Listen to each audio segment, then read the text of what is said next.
Good evening, ladies and gentlemen. Coming to you live from the outskirts of the internet. This is the Gaming Saloon for November 2nd, 2019. With your host, Beastburger2448 and Rapid Epsilon. Hi.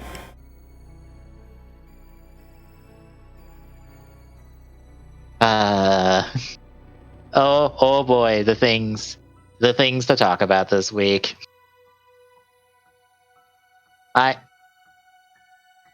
There are certain things that we get to talk about that I'm like, I can't believe you thought this was a good idea. Because, spoilers, it is not a good idea. Especially when I found out that they are going to double down on it.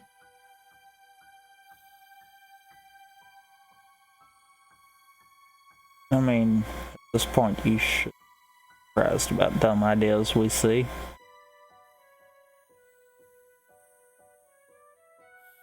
Just saying.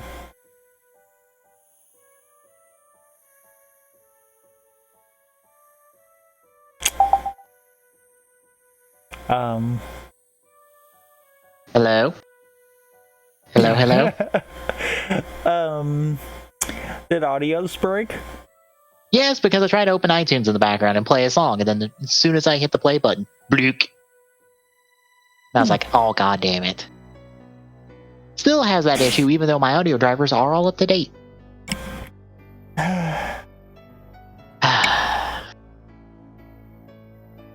I don't want to blame my computer, because I know it's not my computer. Way to go, Microsoft. I blame Windows. God damn it, Windows. Anywho. Yeah, we got that and a few other things, but before we get into that, Tommy, what have you been playing these last couple weeks? Pretty much Mario Maker. This is about the only thing that hasn't been streamed to some point. I got caught up on Spirits in Smash outside of the Daemon X Machina ones I missed from an event. Because they recently did a Tetris one. So I got all the Tetris ones, and I'm pretty much caught up outside of the Daemon X Machina ones. Which I assume will get thrown in the pool when Terry gets unlocked. Or Terry gets released, not unlocked. I mean, same thing, technically. Yeah. Because they did that for the Link's Awakening ones. When Banjo-Kazooie got released, those got put back into the pool. Oh, I'm also missing the one for doing the Dragon Quest demo. The Dragon Quest 11 demo. If you download it and play it, you get a free spirit. I haven't downloaded the demo because I don't feel like downloading it. I'm just waiting for it to get tossed in the pool because they said they will get tossed in the pool eventually. So I figured I'd just wait on it. Also, I am getting to the point with Mario Maker that I'm just gonna give up on trying to make an easier level and just completely go balls hard on it. I'm at that point.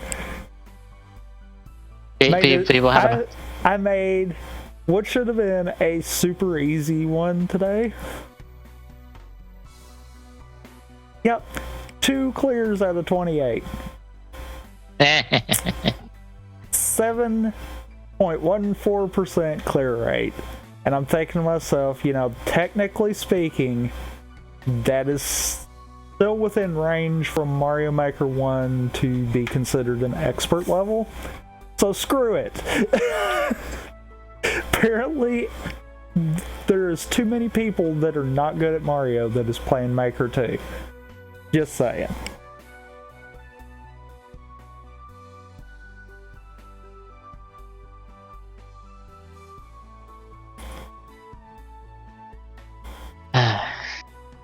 I would complain about the Fortnite Mares event, but I already did that yesterday.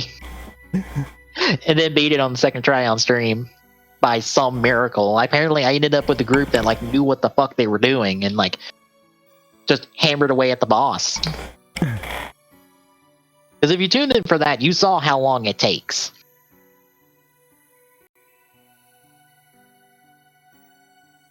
I actually didn't, so. Well, it was like how I described, except when you blow up both horns, then you have to damage the boss. I don't know if you take too long in killing the boss on his main health bar if he gets the horns back. I would assume not, because it took us a while to beat that part, so. I assume he doesn't get the horns back. Hmm. But I think something in the description said, oh, his horns will grow back. So beat the boss before he does. And I'm like, oh, fuck. Go through that entire thing, that entire cycle again to blow up each horn twice and all that shit. Jesus.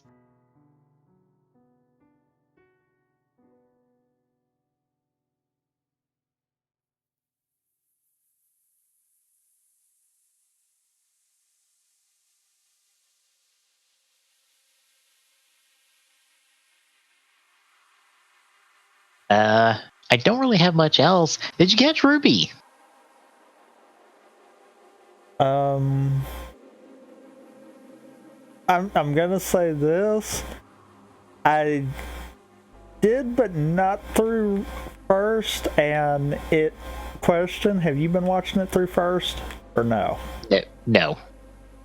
I need where you're watching it from, because mine was kind of like they were doing it to get around YouTube stuff. So I feel like I would need a better one. Right there, front page. Okay. I right there, checked the site I've been watching other shows through, and it wasn't there, so I was like, I really don't want to wait, so I guess I'm just going to deal with it. For me, it was immediately up as soon as I saw the tweet it was live, which was like, okay, cool.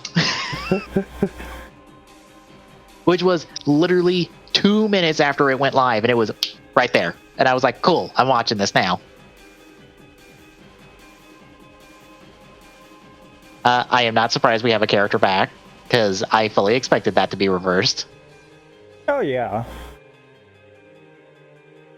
It was more of a question of when, and also I'm not surprised by that ending. Also, I feel like this was the perfect time to do that, too. Yeah.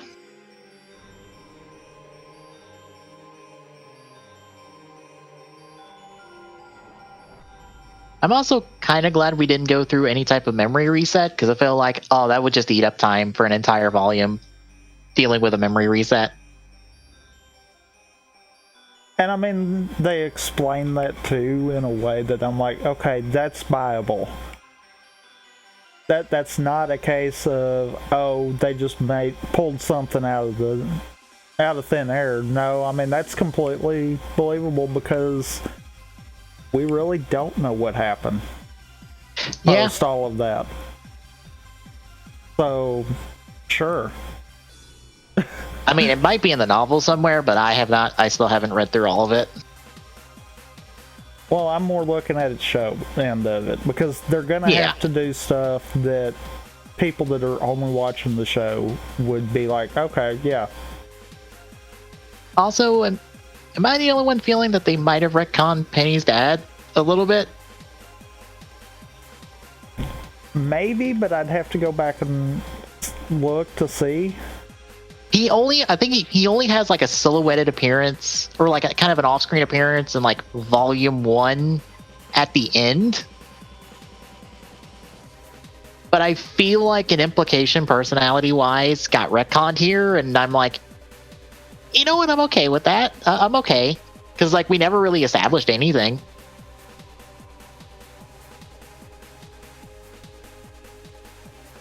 And I guess too, if it was that early, then maybe it could be explained as something completely different, kind of deal. So yeah, like I said, I'd have to go back and look though to see.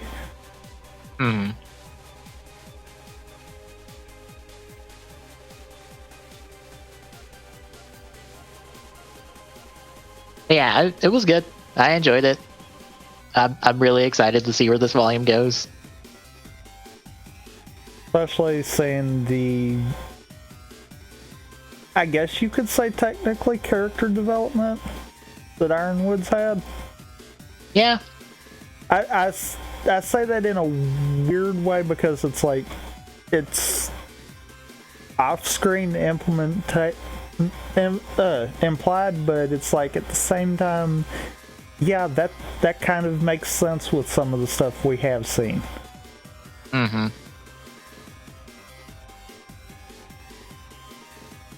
Although, like, a personal wish of mine is that we just run into one person in Atlas who hasn't lost their goddamn mind and is just looking at this going, oh god, I don't know what's wrong with everybody. Can we all just calm down and do our normal jobs, please? I kind of want that one character. But I honestly don't know if we would have that because it almost seems like we're looking at a society that has just came to accept this. Yeah. For being the normal. Because it's been that long that it's been like this. Mm-hmm. So... Well, it seems like they've stepped it up a few notches, is what I'm thinking. Maybe. But like I said, at the same time, it could just be they have came to accept this is the way they're going to survive kind of deal. Mm-hmm. Not to mention, it also has kind of been implied through the whole show so far that they're kind of the stereotypical rich, snobby society, so... Yeah. I mean, I feel like they're nailing that. Just saying. Mm-hmm. But it's nice. It was nice to have Ruby back on the break week for 01. Yeah, out of all the times that Ruby could have debuted, this is definitely the right time. Yeah. Also, I'm glad that at least the first people will not have to wait 6 months to see this episode. Yeah. And also, that's exaggerated. I read an article today about there is a 90-day gap between first and max. Okay, so it's that's still good. That's big still gap. Good, yeah. That's still 3 months. That's depending on how many episodes they do for the new season. That's still potentially the entirety of a season. I would assume it'd be about the same length as last season. I don't know. Because with it being with HBO Max, they might go for a full season, which we might see closer to double the length. True, they do have HBO money to spend, I guess. Well, I didn't realize it, but apparently they're I think they're under the same umbrella as Warner now. Rooster Teeth themselves are.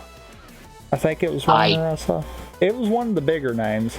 And I'm like, oh, so yeah, they got the money to blow on this one. I'm not sure. I know Screw Attack got absorbed into Rooster Teeth, which is why if you see any of their in-person stuff, there's several Screw Attack members now just on the Rooster Teeth staff.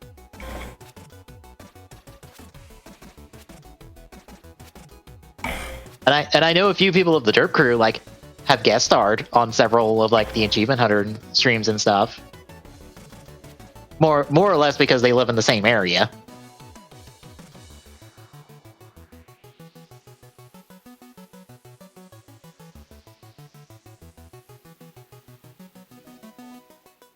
Yeah, I didn't know they were part of Warner. Oh yeah. Their parent company is under Warner Media. Okay, so they have a good bit of money to blow. Yeah. No, it's like no wonder. that might become a full-blown season by the time it's said and done. And I'm like, No, yeah, if that's the case, that's not going to be as horrible. But I also have a bad feeling of we're dealing with Age of the Internet, so as soon as it comes out on HBO, it's going to go ahead and be at least available for people that really dig for it. oh yeah, it will.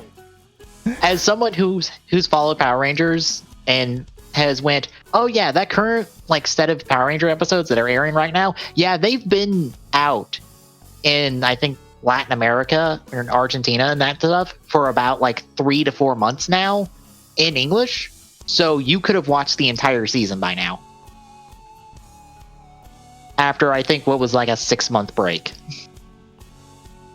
Wow. Power Rangers is on a really stupid hiatus kind of schedule with Nickelodeon because essentially Nickelodeon doesn't like shows that aren't their own. So they fuck with them. I mean, that makes sense. If they're not making the money, then... No, they're still making money. Yeah, but more than likely nowhere near as much. Yeah.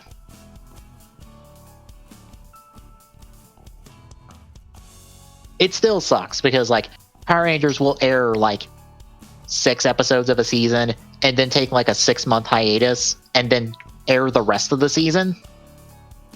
And these half seasons usually end on a oddball holiday special or an episode that doesn't really feel like a break episode. Kind of feels like a normal episode. So you just hit this like weird thing of just like, well, we're on break for 6 months. See you in 6 months. It really sucks. I still have not caught up on Beast Morphers at all. Even though there are like plenty of episodes recorded on my DVR. I don't think I have.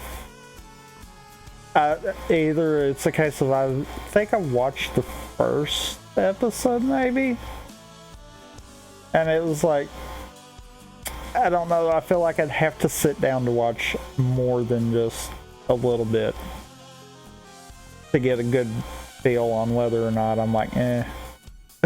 Yeah. I wouldn't mind doing like a Power Ranger season for TGSR, but I almost feel like it'd have to be a really good one. And I know the really good ones. But we would not make it through Mighty Morphin, I feel like. Like any season of Mighty Morphin.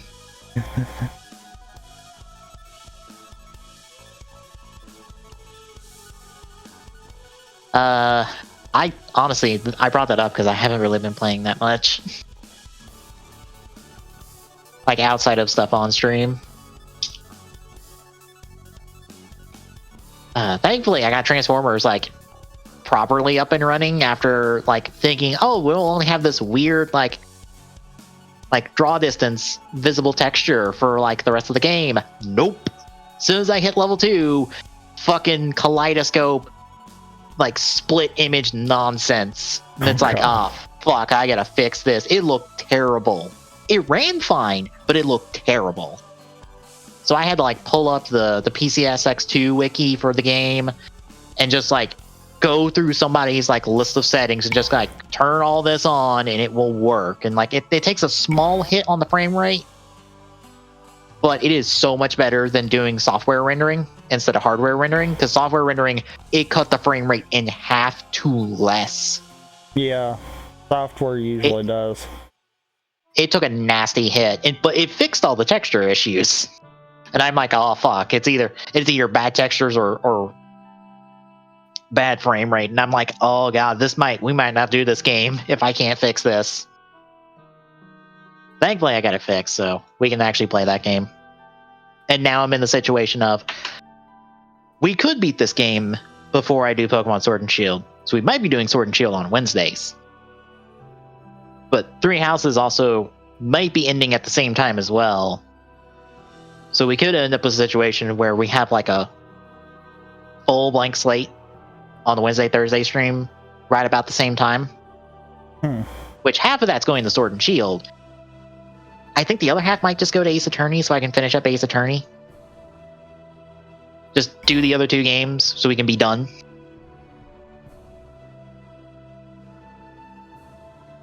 I mean, I guess that would make sense. Yeah.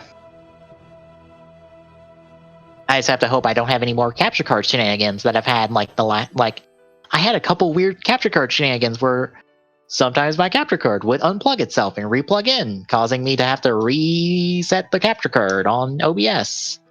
I had the weird issue where it would not run properly, like through OBS, so I had to capture the capture window through the internal program. That happened for a couple weeks until that cleared up.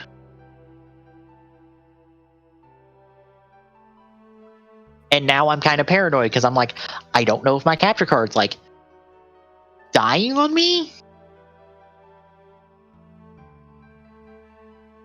Which, like, it could be because this capture card is about as old as we've been doing this stuff.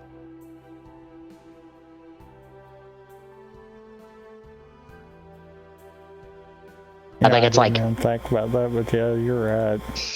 It is like 8 years old at this point.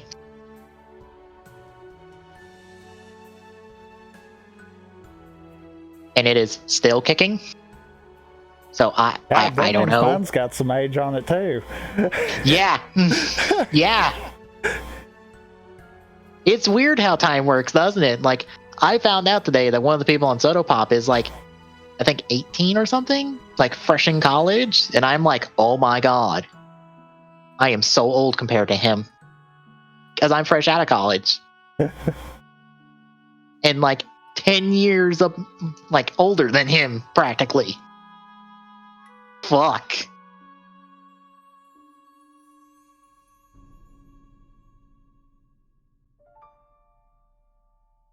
Yeah, I've went through like 3 headsets in the time period of I've had that capture device practically.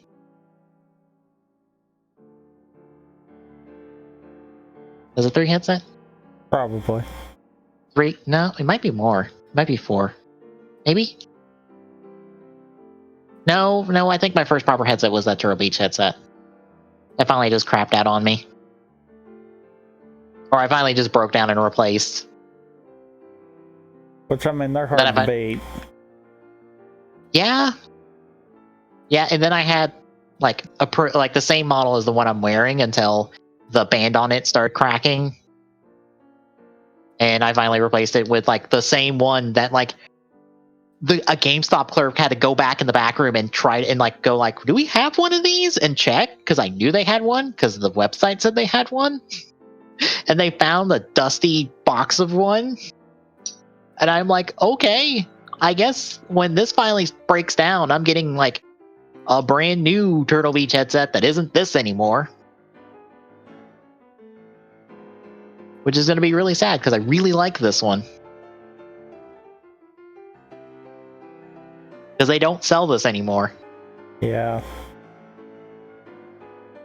And I'm wanting to say your headset's the same as the one that I had for a while, because the one I had was a Xbox version of it.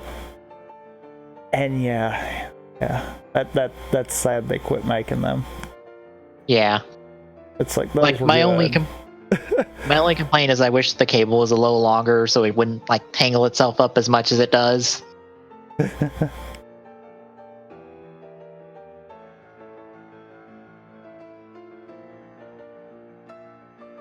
Yeah, also, just for reference, before we get into news, we're not covering the Pokemon leaks, because I kind of want to stay blind to them, since we are doing Sword and Shield on stream. So, no Pokemon leaks from us. You bring it up in chat, you will be timed out, so don't do it. Do not do it.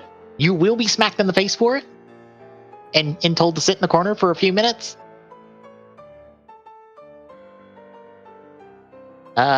Also, we'll probably not talk about Death Stranding too much since neither one of us are probably going to play it. Granted, I think I'm the only one who could play it. I think you're right on that. Yeah, because it doesn't come out to PC till next year. So it's only PlayStation 4 at the moment. But yeah, all the reviews have just given me very mixed thoughts on it. And I can't wait for the internet to argue about it next week. Because it comes out next week.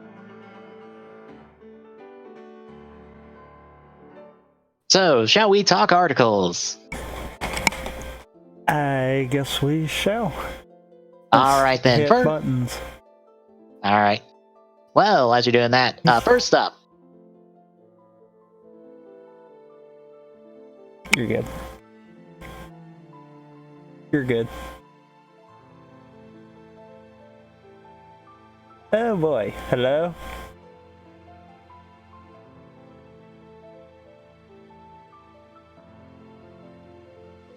Now the true question is this me or is this him?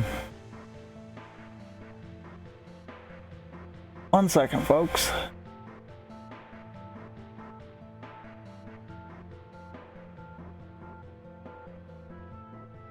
Hello? Hello? There we go. Okay. It was my side again. I was about to say, I can hear you this time. God. Oh, God. Not this again. Why? Discord says it's perfectly fine. Why?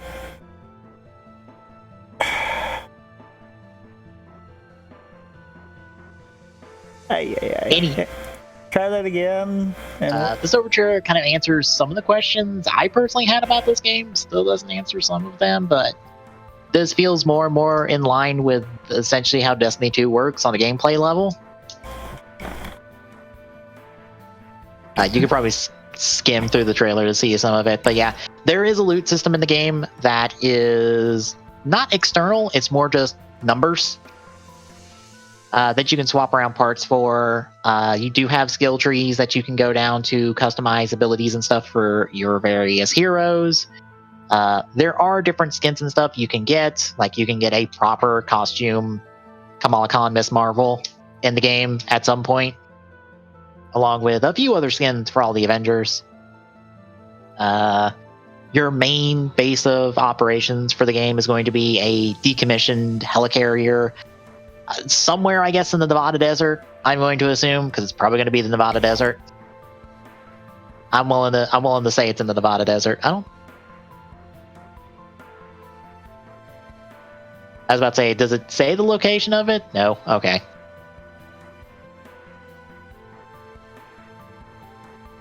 It looks like you do have like a standard and premium currency. I caught that there. You know. Yep. And you've got different types of missions. You got your main campaign missions, you got your hero missions, you got your co-op missions. It all kind of just like confirms information we've heard, but it just shows it off. I still worry about this game because this is very much positioning itself as a live service game, and those don't do well their first year.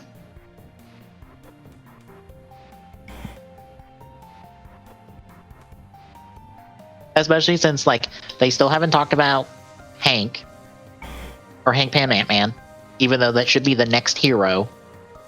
So I don't know what our roster is looking like at launch, and this is coming out in May.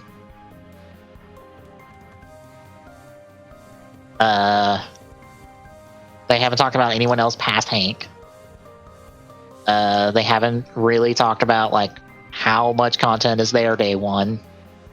Which again still bugs me,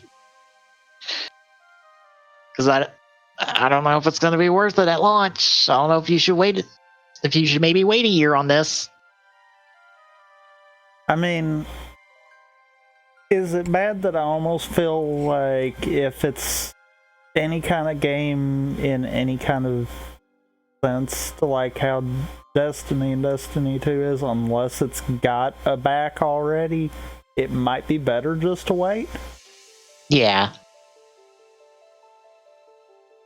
Like, at least wait till the first big expansion. Mm-hmm. And I say that because Destiny had expansions before it actually became something. Yeah, because Destiny 2 even wasn't that good. Like all of the free stuff you're getting in with New Light, that's all the stuff that wasn't good. The first thing you have to pay for, which is Forsaken, I believe. Yeah, Forsaken, that's where you again have that cyclical thing from Destiny 1 where it's like, this is the turnaround point. This is the really good DLC. This is where Destiny 2 becomes good. And I'm like, if it takes you to your fucking first major expansion to make a good game goddamn good, what the fuck? You know, I partially disagree with you on Destiny 2. I feel like base game was fine. I'm not saying good. By no means am I saying good. I'm saying fine. I don't know about the expansions that we're getting with the free to play stuff. They're not particularly good, to be honest. I kind of expected that. Like, Curse of Osiris is bleh, especially on the story front. And fuck, what's the other one?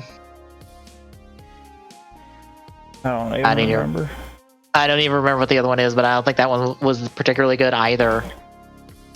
And this was from hardcore Destiny players of just like, wow, these two expansions are no, Warmind, that's what it is. Warmind. Like, Warmind's not even that good. I mean, I can understand that. And that's why, as far as that goes, I'm not arguing with you on that part of it. The base game, I don't feel like was the worst thing. Like, I feel like that was probably good as far as a launch. I feel like the expansions is where it kind of just crapped itself. Mm-hmm. If that's the actual case where everyone's like, no, that they suck, then it's like, that's just a problem. Mm-hmm. But at the same time, I have to wonder if it might have been the influence behind it, as opposed to it actually being Bungie's fault. Yeah. Just saying. Like, I think now that Bungie's out from under Activision's thumb, we're gonna actually see whose fault that is. Yeah, and they don't get caught up in all of Blizzard's bullshit at the moment. Yeah. Also, by the way, as someone who watched the opening ceremony through Giant Bomb during their Extra Life charity marathon, I love their non-apology about their antics, and them hoping that you like these game announcements to ignore that. God. Yeah, we're not going to get into that. I'm just going to say, go watch either Giant Bomb talk about it or Jim Sterling talk about it, because I'm sure both Giant Bomb pretty much went like, yeah, no, that was a non-apology, bravo. And I'm sure Jim Sterling ripped them a fucking part for that one.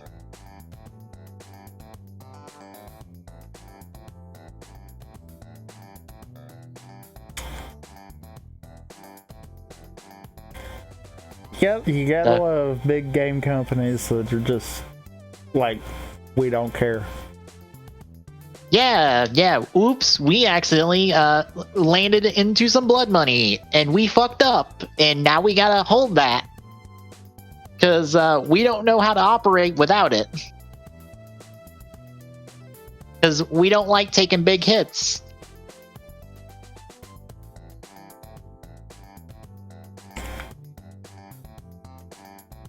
Anywho, any other thoughts on Avengers?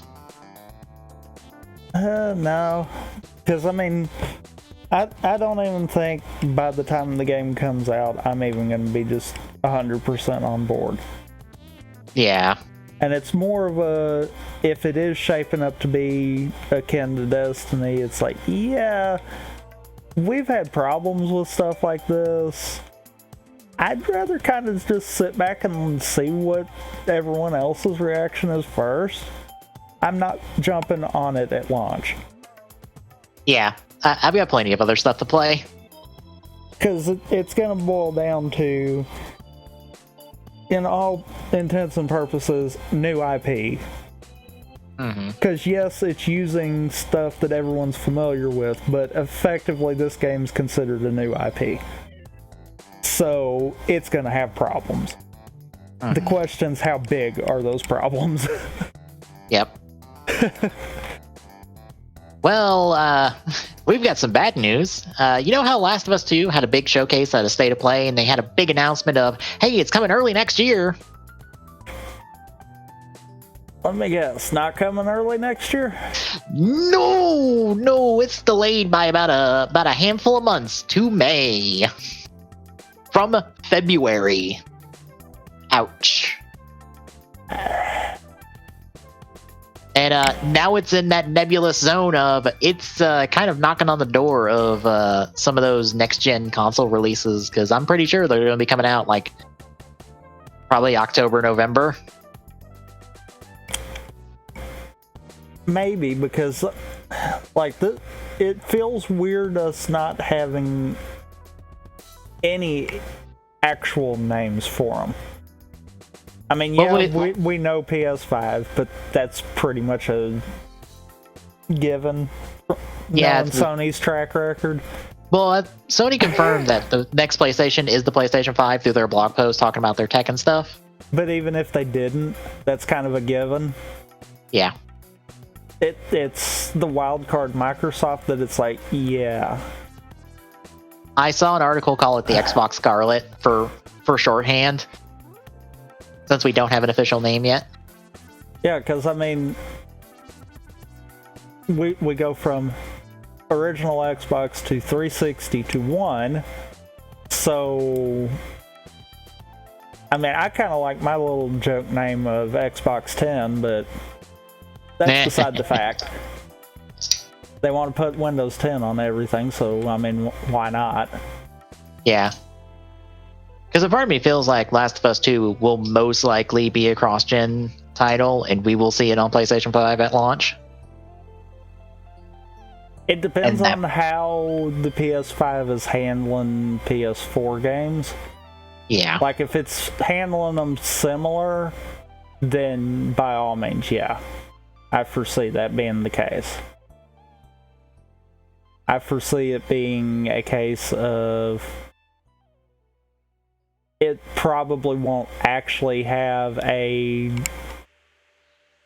PS5 release because of the fact that it could probably just upscale the PS4 stuff. Yeah, because I still want to note the rumor that apparently it will be backwards compatible with every other PlayStation in its libraries, which I find foul right there. Yeah. 4, probably. 3, maybe? Doubt it, because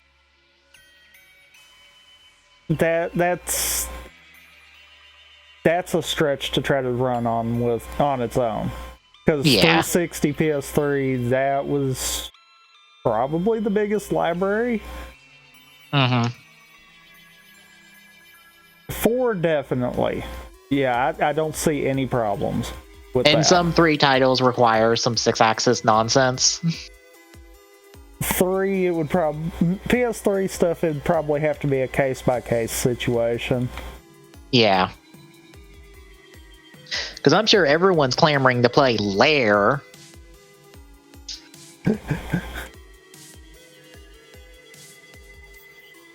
Let's see, Lair. Maybe some people would care about Heavenly Sword. I'm sure I'm like one of like 6 people who cares about the Resistance franchise. And that is pretty much a PlayStation 3 franchise.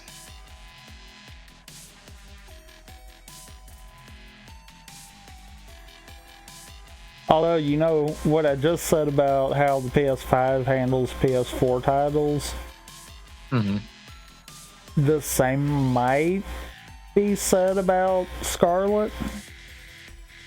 because depending on how it works, there might already be a backwards compatibility library going back to the original Xbox.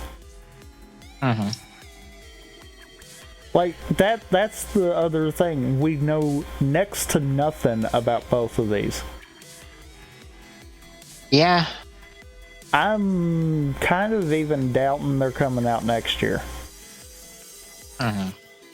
I think we're going to get the soft reveal with everyone kind of doing the, oh, this is going to come out for both. Yeah. Which, if that's the case, that means that'll be another E3 gone to waste, because we will actually be at that transition. Yeah. And Nintendo will once more continue to, like, run along going, hey, here's more Switch stuff.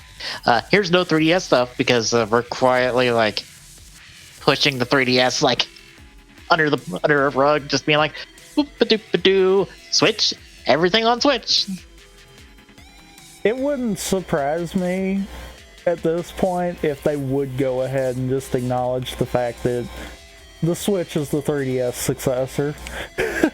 Yeah, and I'm not going to be surprised when Amiibo follows that 3DS right under there as well, because It's kind of there. Yeah, it's already there. It is only alive through Smash at the moment. And barely at that, truthfully. It's only around because of the promise of doing, like, every Smash fighter as an Amiibo, and that's kind of it. And I'm almost willing that is more from a studio standpoint than it is Nintendo. Because the Link's Awakening Amiibo only happened because the studio that was doing Link's Awakening wanted to do an Amiibo, and that's what happened. So I have a feeling that's what's Amiibo going to be now, where it's just if the studio wants Amiibo, they can have an Amiibo, but if they don't, we are not going to force them.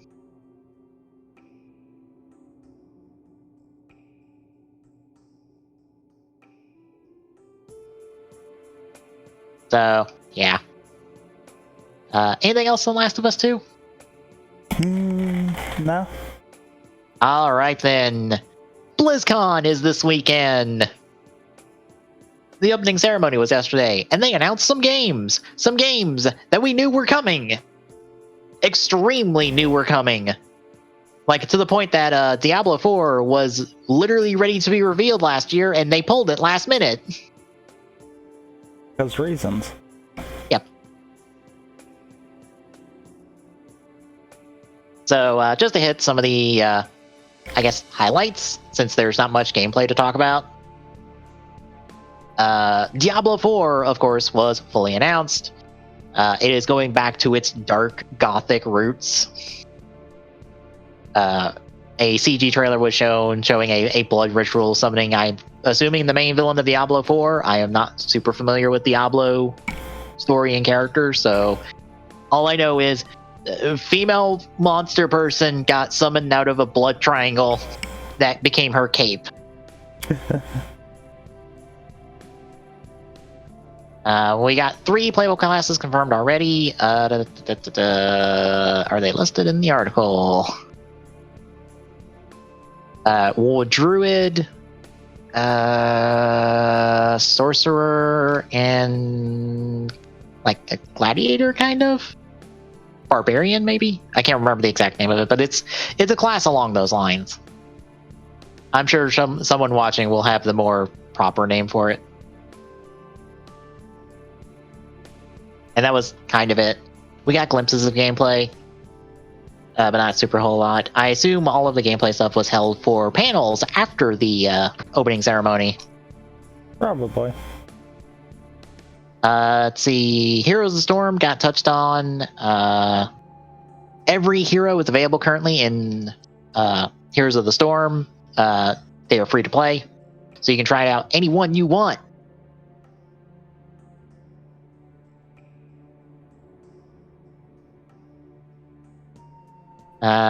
And that will be the case until November 10th.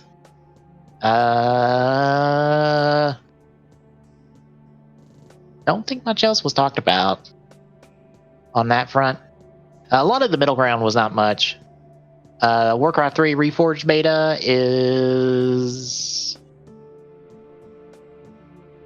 coming to BlizzCon pass holders like by Tuesday. So if you're looking for the remake of Warcraft 3, you'll have a chance to play it this by Tuesday, according to Blizzard.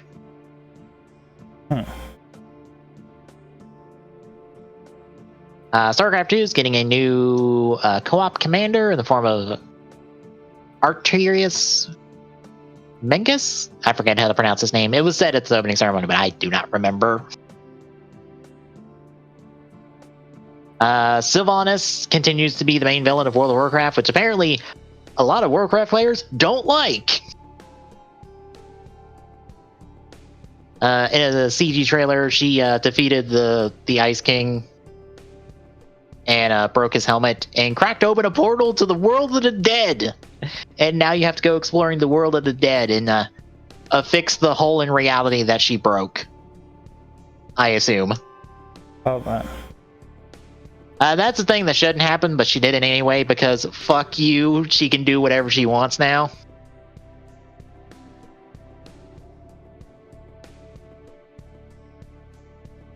Hearthstone Descent of Dragons is coming. The last chapter of the Year of the Dragon stuff. Coming December 10th. And then Overwatch 2 is coming at some point in the future. We don't have a release date for it or Diablo 4. Literally, I believe the director of Overwatch 2 said, I don't know when it's coming, but it will come to current gen consoles. Question mark, I guess.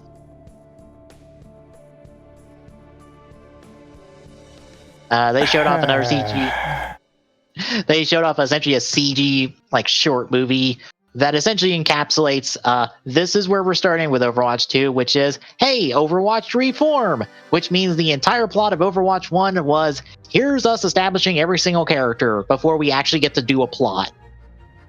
Because, you know, Blizzard was confirmed in saying, oh, we're doing our story in phases. You know, like those Marvel movies. I mean, can't beat them, join them concept, I guess. Yeah, except like fucking nothing's happened. Literally nothing's happened except, hey, a bunch of people have been established as characters. Now we can actually get to do something with it. Because Overwatch 2 will have story missions, along with hero missions. So some solo and co-op missions, along with the normal PvP, and they are making sure that if you have Overwatch 1, you'll get all the PvP stuff from Overwatch 2. And if you're playing Overwatch 2, all your stuff carries over from Overwatch 1.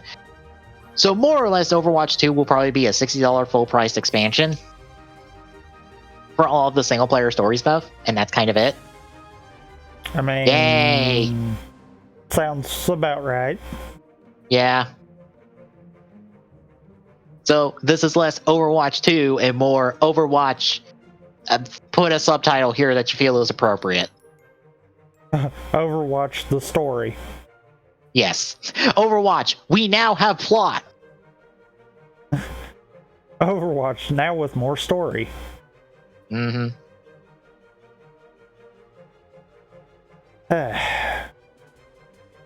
They showed off a new hero real quick. They did not go into details for her. She has been known for a while, along with Echo, who's also been known for a while. They just didn't talk about either one of them. Game Informer has a month of coverage on Overwatch 2 for this month, and they said they've seen 4 hero silhouettes, so I assume that's either 4 more from these 2, or 2 of these are included in those silhouettes. I have not went into their stuff to see if that's the case.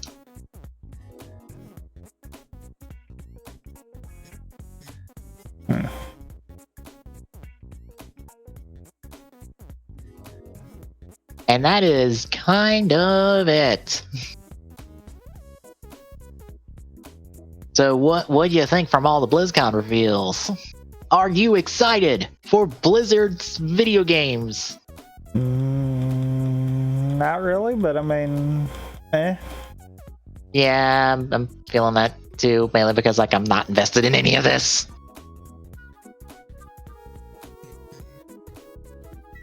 All of this looked fine. I'm not the most excited for it. It doesn't negate what you did, Blizzard, because you opened this with a non-apology for your actions.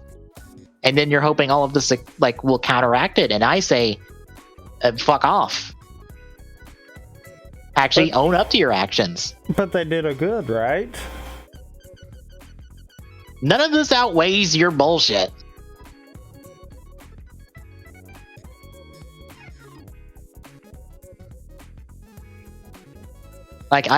Literally all of that made me go, yeah, I actually don't really want to play any of these games, really.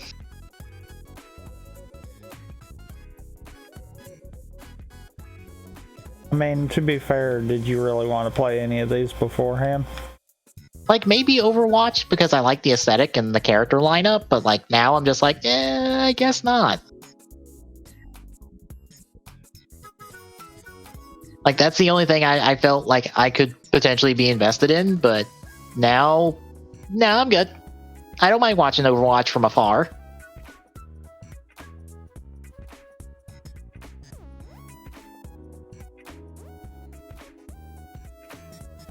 Anything else? No, because we're fixing to talk about some dumb. Oh. Some really dumb. So and you know how Fallout can be said. Yeah, so you know how Fallout 76 is a broken, busted piece of shit of a game? I mean, at this point, doesn't everyone? Yes. So what if we charged you $100 a year for private servers and a bottomless stash box for all of your craftable items and whatnot? Private servers that don't actually work properly. Sorry, I had to say it. Yeah. Private servers that don't work as private servers and also might in fact be used private servers, or used servers that were public and they're now private, and a stash box that might eat your items, and also about 1,650 atoms a month. That by the way, I was watching a video that was talking about Fallout 76. It gets worse, believe it or not. Would you like to guess how? It gets worse? Yes. How? Bethesda are going to double down on this membership, not only making sure that more features require the Fallout First membership, but also to the point that some features might require you to spend the atoms you're getting for free on it.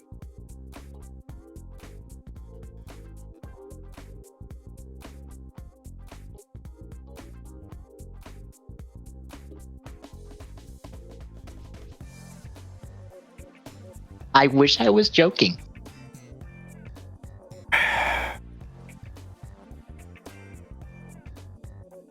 Bethesda, why can't you do good on subscription side of things like you do good on E3 conferences? I mean, just saying. You know what makes all of this Fallout First nonsense worse? What? You know what also happened the same day that all this shit came out? What? The Outer Worlds came out.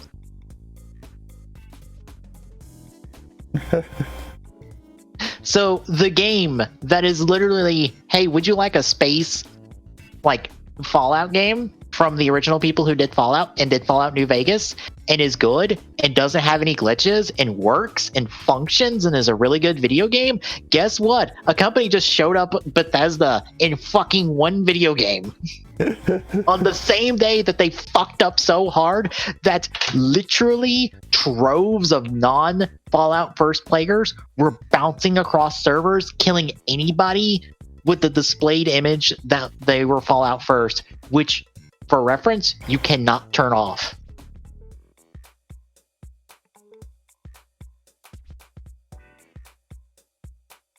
So, effectively, what they're doing is they're getting people to pay them money to join their cult. Yes. Gotta be clever. Play them at their own game. First thing is to get Joey running again.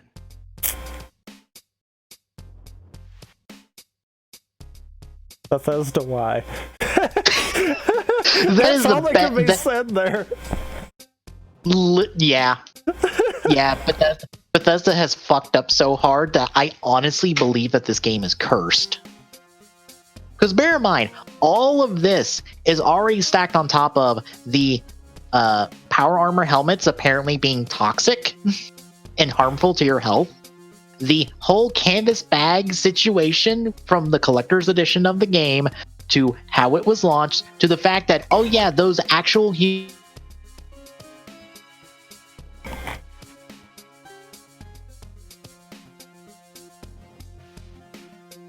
to still the general state of the game. I love the fact that it did it again.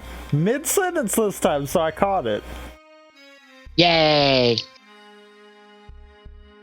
I assume you can't hear me. I can't now. Oh, okay. Yeah. Yeah, I honestly believe that 76 is cursed.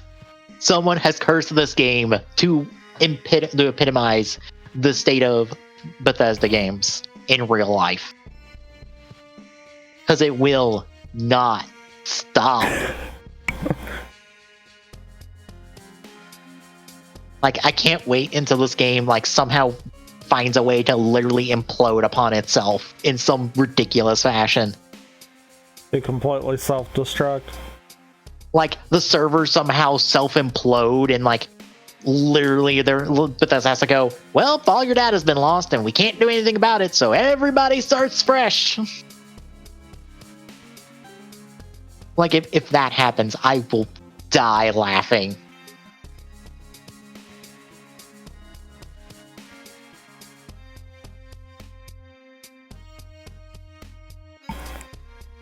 But we do end on a lighter note, I guess. So, you know how Dr. Mario mobile game or Dr. Mario World has had all sorts of different Mario and Mario adjacent characters be doctors? Yes. So what if you had a monkey as a doctor?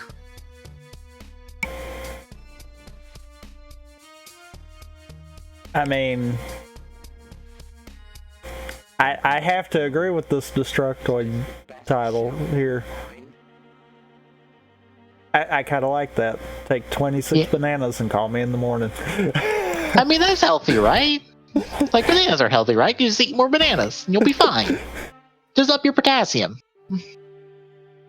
So yes, not only is Donkey Kong being introduced as a new doctor in Dr. Mario World, but his little buddy Diddy is also a doctor. Because we're just handing out a PhD to anybody in the Mario world. I mean, they're all doctors. Yeah, like, with Donkey Kong, with his fucking vine stethoscope that I don't think would actually work that way. I mean, it might. Probably not.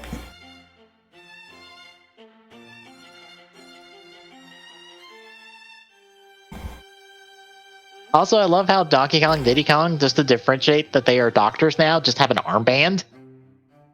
An armband with the capsule on it. I'm like, that's it? Wait, really? Yeah, look, they just have the armband, that's it. I mean, they both have stethoscopes where Diddy Kong just has like the little like doctor lamp thing on his hat. I'm like, you're not gonna give them coats?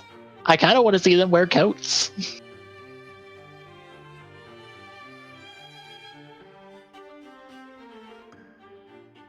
We're also getting a Boo, a Scuttlebug, a Goom Brat, a Wiggler as assistants.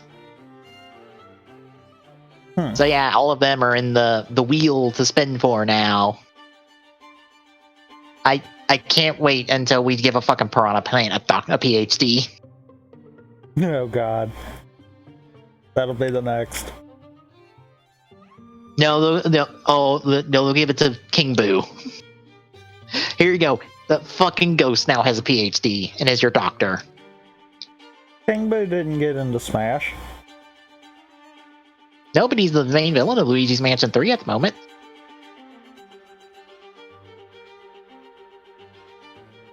You know what? I can't wait for them to not give one to EGAD, even though he is literally a doctor.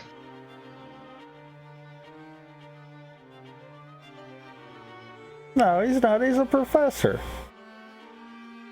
I mean, those are both PhDs. I know. I just had to say it. Yeah. No, I got it. Dr. Professor. That's what we need him to be. He needs to be. That way we can have the most outrageous thing. For reference, folks, if you're a professor, you're also technically a doctor, no matter what your PhD is in. As a college graduate, yes, all my professors were technically doctors, even though they were all engineering. Because when you get that PhD, you are authorized to have that doctor prefix. You didn't go to school for like 12 years to not be called doctor, essentially. And also, not get paid a whole lot of money to be not called doctor.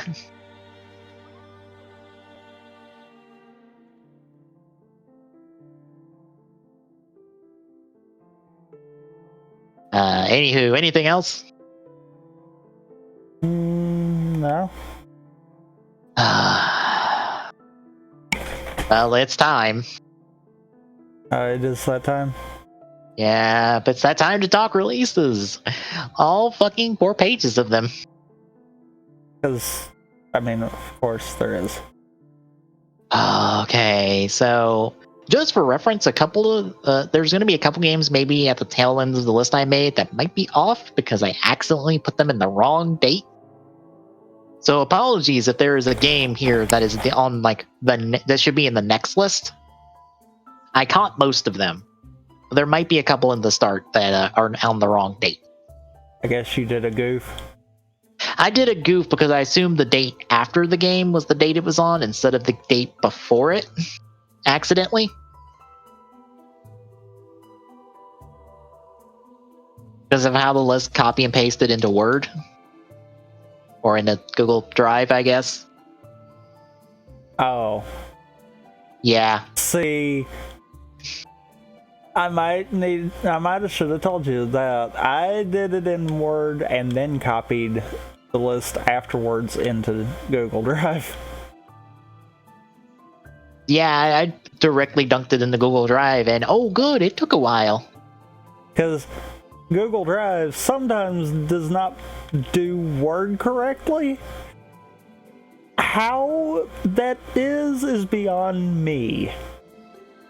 Yeah, I had to delete, all of those spacer stuff you put into the page. Yeah. Yeah, I had to delete all that by hand. You still technically have to, but if you dunk it into like Word, it actually dunks it as a table.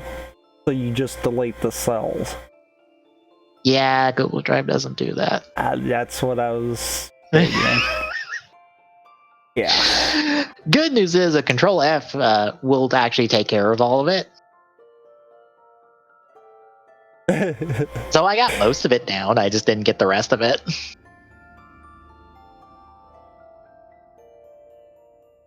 But yeah, I guess I should have mentioned that. I thought you always do that and then dunk it over, but I didn't realize, no, you just dunk it straight into Word. Or into Docs, I mean. Yeah, I dunked everything directly into Docs. The only thing I use Word for these days is actually the show notes for TGSR. Oh.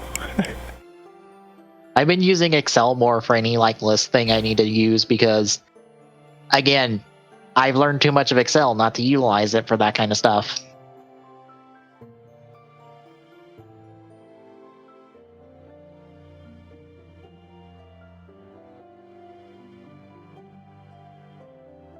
Which I still find it weird that like some people just hate Excel, but I'm like, it's not that hard to learn. Not at all.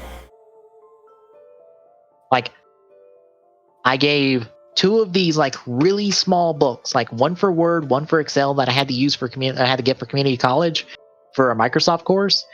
She learned Excel in like a few days just off that book, and no real guidance from me. And they were like pretty thin books, and it just got you through, I think, a lot of the basic stuff, which is all you really need. Because as long as you got unless you're crazy like me and like fooling with the functions. Oh yeah, like you can get buck wild with Excel, because I'm like, I think someone created like an actual working version of XCOM with Excel. Although what's funny is I don't use Excel to do super complex functions, because typically what happens is when I feel the need of needing some kind of super complex function, I just go ahead and make like a web page or something. Yeah. Like, that is what is bad. I will go about the complete opposite way of most people will be thinking. I think the most complicated thing in Excel I use is just the formatting rules. And those aren't that really complicated. Those are so helpful. Yeah. They get a bit finicky at times, but... Oh, and especially if you copy and paste. Then you Yeah. better hope you got it right the first time, because you're redoing it. Yeah. That's part of the reason why our stat tracker will not be changed anytime soon. I might have goofed it. Oh no. So it works. Thank God I did it a different way than what I originally was going to. Because it just fall apart. Oh, I would be redoing it already, kind of deal. Oh. Because Oof. we changed follower goals. Yeah. Luckily, the way I did it, that number just changes and then it's good. And oh my god, I almost killed myself on Mario Maker. I've been playing that in the background, by the way. Although I've gotten crazy with having format rules that reference to a previous page in Excel and not the current page it's on. That's I fun. don't fool with that. I don't get that complex. Yeah, I kind of have my Soto spreadsheet has some formatting rules that refer to the first page for prices to total them on the second page, assuming something's in stock at a certain location. Granted, I have to update those like in stock at certain locations myself, because I don't know how to grab that from the website, because I don't think this website has like any kind of API shit, and I'm not familiar with that. And I'm gonna put it this way. If you're not familiar with API stuff, yeah, I don't recommend just blindly going for it either. Yeah. Because oh my god, that was a mistake that I made with the Twitch stuff. I shouldn't have done that with the Twitch stuff. Like, Twitch being my first API to play with, not a good idea. I don't recommend that for anyone. Yeah. That API is far more complex and convoluted than it should be. Yeah. But it makes things easier for me if I'm shopping Soto, because I can just go, oh, buy from this store because everything I need is at this store. And it will just tell me the base price that I'm paying. So I optimize on shipping. So I'm not paying shipping like 4 times. And because if you buy from different stores off Mandarake, you're paying shipping multiple times. Because those are all different boxes. It's weird and dumb, but that's because it's a bunch of brick and mortar stores in Japan. It's not like Walmart, where if you buy from Walmart, you're just buying from Walmart itself. Sometimes. And it would be instead if you're buying, like if you had 2 Walmarts in the same town, if you're buying something, you're buying it from that specific Walmart and that specific in town instead of just Walmart. which sounds so weird and dumb.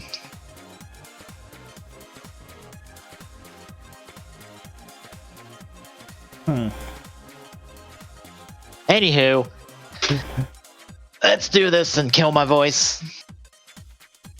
So, we're gonna kick things off on the 4th with Toho Kobuto 5 Burst Battle Yomu Kopaku for the Switch.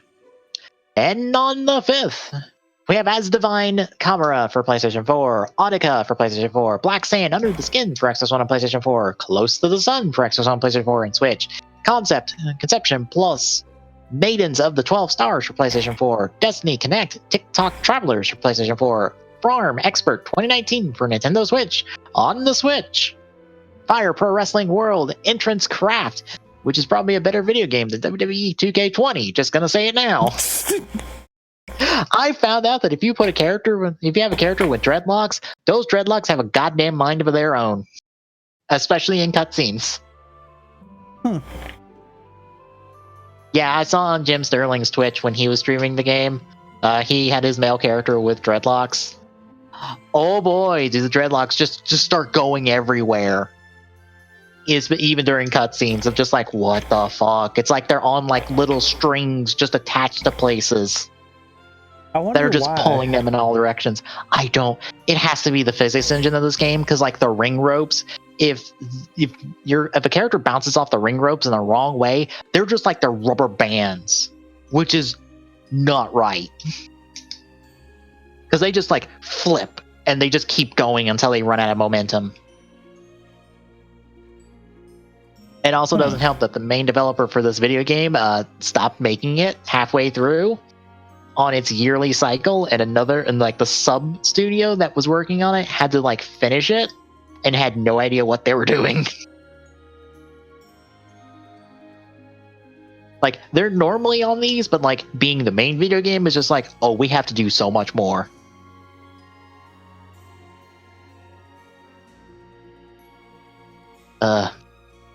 Anywho, also on the 5th, we have Football Game for PlayStation 4 and Vita, Garfield Kart Furious Racing for Xbox One, PlayStation 4, and Switch, Showdown, my bad, for Xbox One and PlayStation 4, Just Dance 2020 for Xbox One, PlayStation 4, and Switch, Light Fairy Tale Episode 1 for PlayStation 4, Mario and Sonic at the Olympic Games Tokyo 2020 for the Switch, Mecha Nika for PlayStation 4.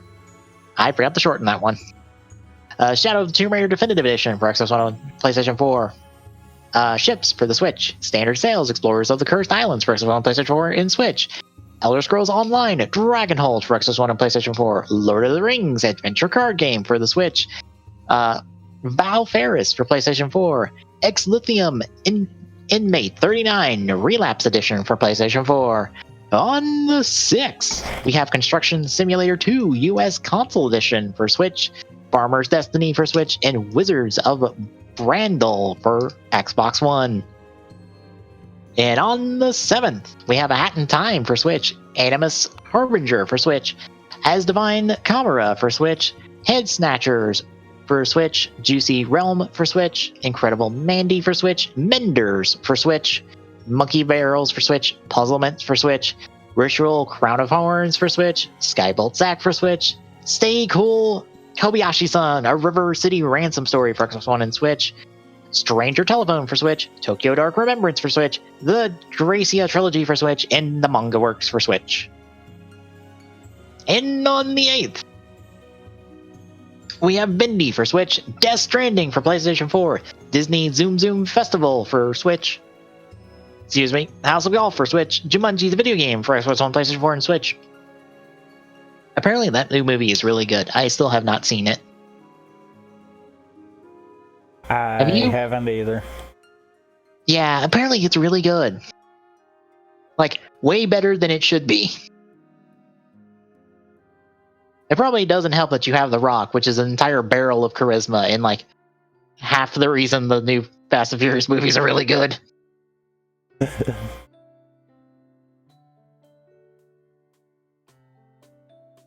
We also have on the 8th Layton's Mystery Journey, Cattery and the Millionaire's Conspiracy Deluxe Edition for Switch, Need for Speed Heat for Xbox One and PlayStation 4. Giant Bomb mentioned that they still have not got their review copies for the game. Well then. They mentioned that because they've had Death Stranding for about 2 weeks to do a review of. And they just now, yesterday, got to like put out their reviews, which they also, in their quick look, because they haven't done a proper review yet, that you can only have like 20 minutes of footage for gameplay stuff and about 10 minutes of broken footage, like broken up footage when you're talking about technical stuff. And you can only show like up to episode 3 for reviews. Hmm.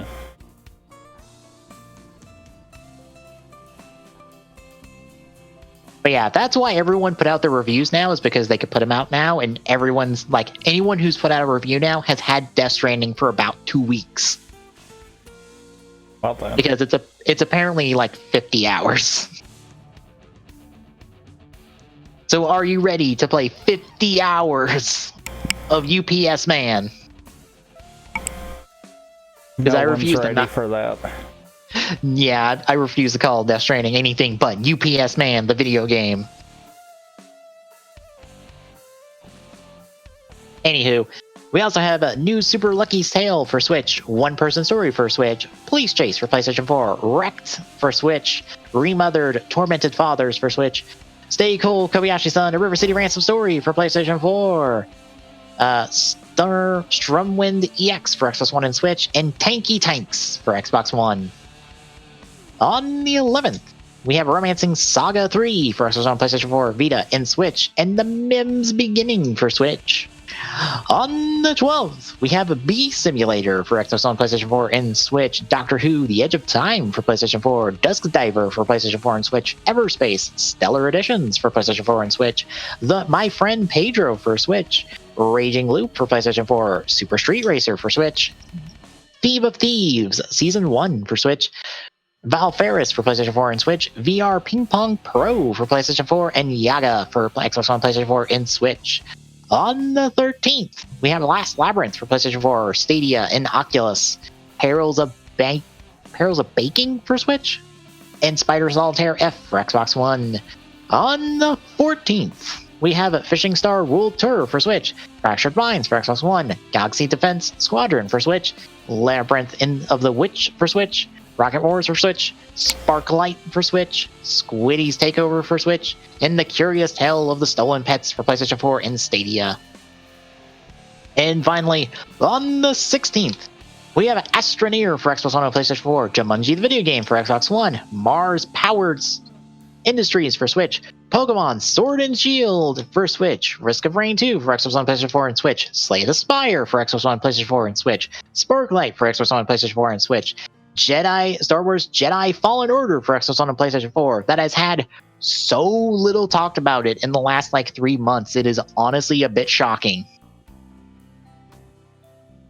Like, it's a bit like, it has made people excited about the game nervous that how little EA has talked about this video game. Because I think we got a new trailer for it like 3 weeks ago. And it was the first big piece of news since E3. Like, ponder that one for a second. And go, oh. Anywho, also on the 15th, we have Tactical Mind 2 for Switch, Tokyo Ghoul Recall to Exist for PlayStation 4, Tokyo Warfare Turbo for Xbox One, Torchlight 2 for Xbox One and PlayStation 4, Val Ferris for Xbox One, World of Warship Legends, Firepower Deluxe Edition for Xbox One and PlayStation 4, and Woven for Xbox One and PlayStation 4 and Switch. Whew. We're in the release season, folks. Yep. Which takes us... That's what normally happens. Yeah. Ugh. Which takes us to quick draws. And, you know, since Persona 5 Royale came out yesterday in Japan, and I'm following a YouTube solely to see all the changes to that game, or changes to Persona 5 and its director's cut version, I decided to talk about Persona 5 Scramble. You know, the Muso style game.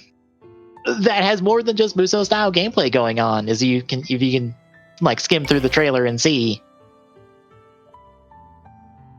So this is coming to Switch and PlayStation 4 in Japan, February of next year, which will be after the English release, I believe, of Persona 5 Golden. So you can probably expect this in the summer, which probably means I will probably pick it up on the PlayStation 4. This actually continues the story of Persona 5 and picks up, like, believe 6 months after the events of that game.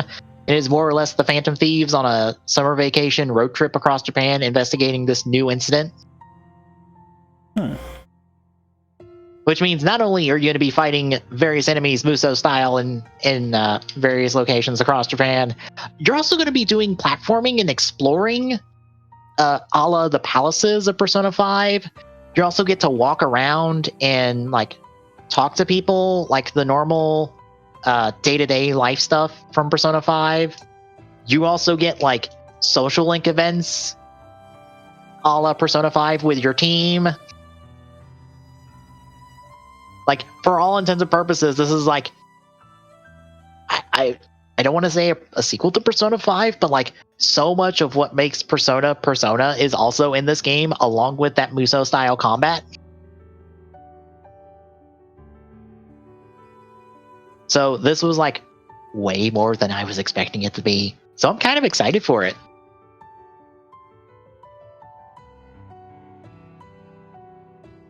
So what are you thinking, kind of looking at this? I mean, I would kind of be into it. Also, I could see that. Yeah. Granted, if I was to get it, it'd probably be on the Switch because I don't have a PS4, but I don't think that would hurt too much with this. Yeah, and I'm also wondering if all of the director's cut stuff for Persona 5 Royale will work into this, because we have a new party member that's coming in for Persona 5 Royale. There's already story stuff, little small story stuff that I'm seeing changed from the footage I've seen that I assume will only get bigger, because I believe we do, from what I've seen from the trailers, I'm under the assumption that we got a whole new dungeon to explore, or a whole new palace, to use the proper terminology. So we have that, along with the new party member, along with a thing that I've noticed in there that I'm like, oh, that's a big story change, isn't it? Along with who knows what else that Royale's going to throw at us. So I'm wondering if they're going to work that into this game and kind of just assume, oh yeah, that's all canon. Because it's possible. Because they've done that for both of the Arena games. Because the Arena games, especially the second one, assumed that Golden was the canon version of Persona 4. Because they worked in the Golden exclusive character into the Arena storyline stuff. If they've done it already, then I would have to think they will. Yeah. So yeah, I'm excited for this side game. That looks really good. And that's really all I had. I was gonna do something else, but then this came. I remembered this, and I'm like, I'll do this. To be fair, that's more than I've got. Yeah. Because you don't have a quick draw. So that's kind of it. I don't have 0-1 to talk about because they're off this week, so. I mean, we technically have last week's. But that might be something to leave for tomorrow. Yeah. Because, like, the only other thing that's come up, like, for 0-1 is, like, some silhouetted scan stuff for the 0-1 and Vulcan forms to come like next year. And then like the Assault and Shining forms that have gotten full toy images, at least in vinyl form. So it's the best look we've gotten at those forms, which they all look really good. 0-1 continues to crank out really good suit designs across the board. Which feels odd because I don't I don't feel like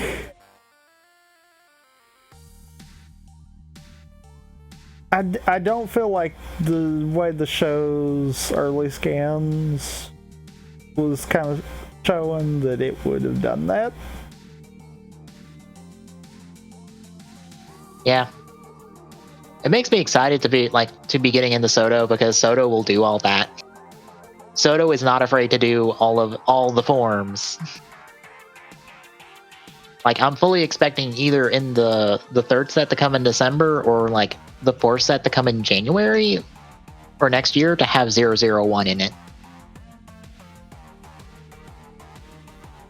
It's like, here you go. Here's 001.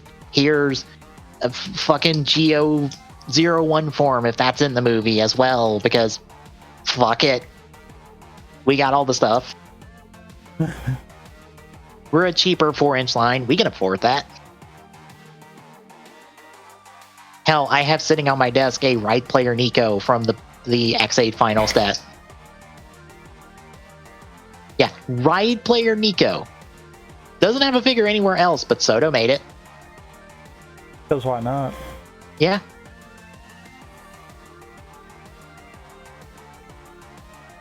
But anything else? I can't think of anything. All right, tomorrow we're talking about more Forza, continuing where we left off last week. We hit 2 episodes that I completely forgot we're in Forza. Well done. Then now that I'm seeing, I'm like, oh, that's extremely relevant for a later arc in terms of mechanics. And also, are you ready for cameos from like a couple Toku alumni? One prominent, the other I didn't realize he was back until I checked the wiki and went, oh shit, you're back. They just snuck you in, along with a bunch of people from the stunt team who are just here hanging out. Well then. Because sometimes this is how it works, where it's just, hey, you're like near the set, you want to just cameo real quick and just read 3 lines?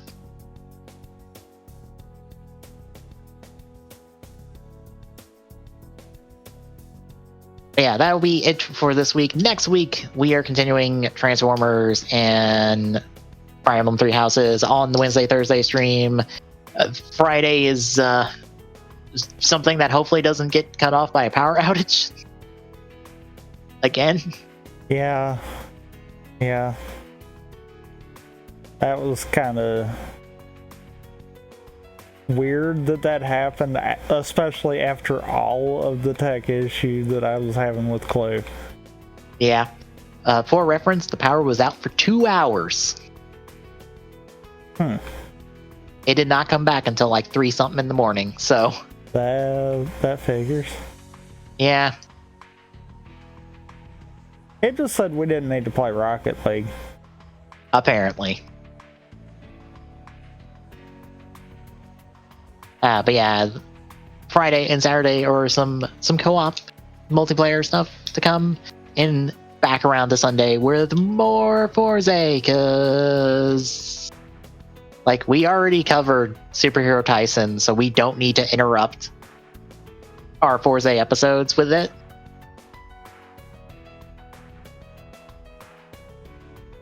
That's like the one good thing about covering. Nor do we need to relive that. Yeah, nope, I'm good. I'm extremely good on that. The only thing is we'll have openings that remind us that, oh yeah, this movie's happening at the moment.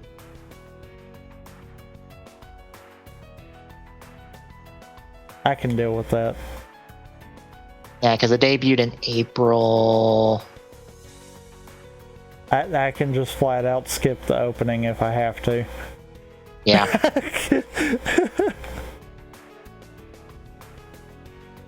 We're on February, so that would be...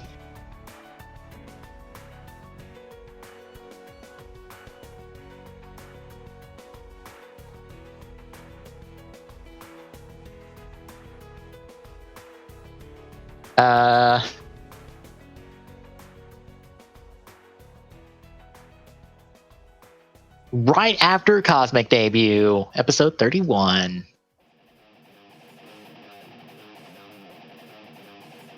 Or 32?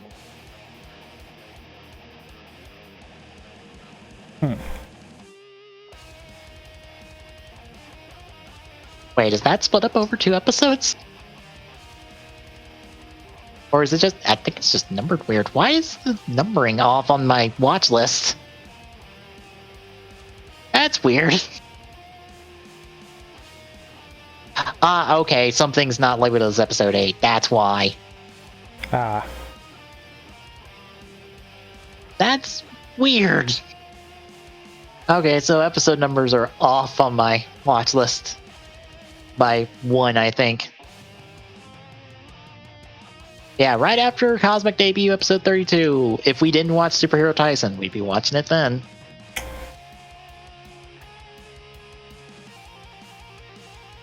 But because we have, then that means we don't have to worry about it. Yeah, we could just keep blazing through episodes until like 39 when we cover the solo film.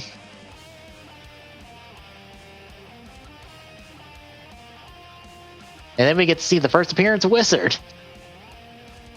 And see the weird trend of they do voice modulation for every time a writer comes back and doesn't show their human form.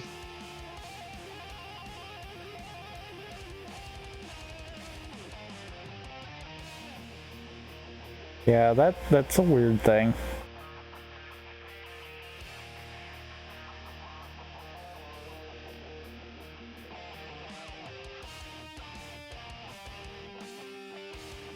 Yeah, anywho, for Tommy, I'm Peace. Good night, everybody. We'll see you tomorrow for TDSR.